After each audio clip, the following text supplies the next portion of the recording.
It is Money Monday, and as we get closer to the holiday season, you might be faced with the awkward situation of a friend or maybe a family member asking you for some financial help. That's right, and we're helping you navigate that conversation today, and joining us right now is Megan Hammond from Wealth Quest. Megan, thanks so much for being here with us. Thanks for having me. Okay, so what should people do if a loved one reaches out and asks for financial help?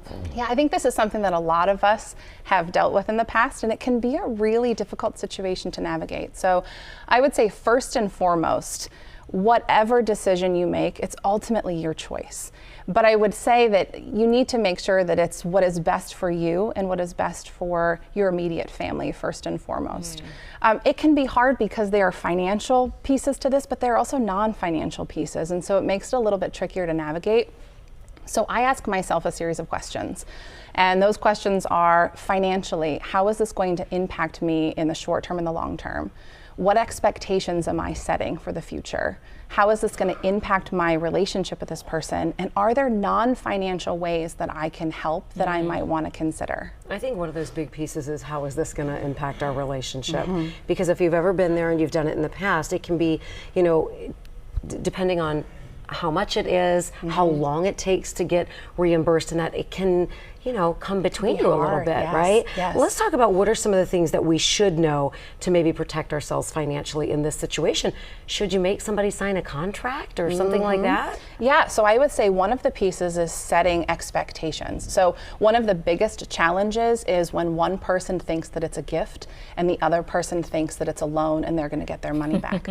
So if you're the person that thinks that this is a loan, we need to be very clear in our expectations. And I would say, yes, put it on paper. So make sure that all of the terms are in writing, everybody signs it so that it's very clear. Now, contracts come with legal and tax considerations, so that's something that you're going to want to make sure that you know. But then it's clear and everybody's on the same page. I would say, though, that's not foolproof, and it doesn't mean that you're going to get your money back.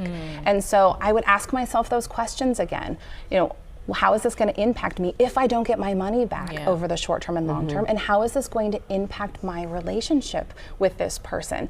And if you're uncomfortable with the answer to those questions, or what you think the answer might be if you don't get your money back, I would say the answer should probably be no, because we need to be comfortable with, regardless of what the situation is, or regardless of what the outcome is, we need to be comfortable with what that means for our financial life. But it can be uncomfortable to say no, when you really love someone and care about them, and you want to help them, but then you add money into it and things can get complicated. So what is your advice for saying no if it feels right?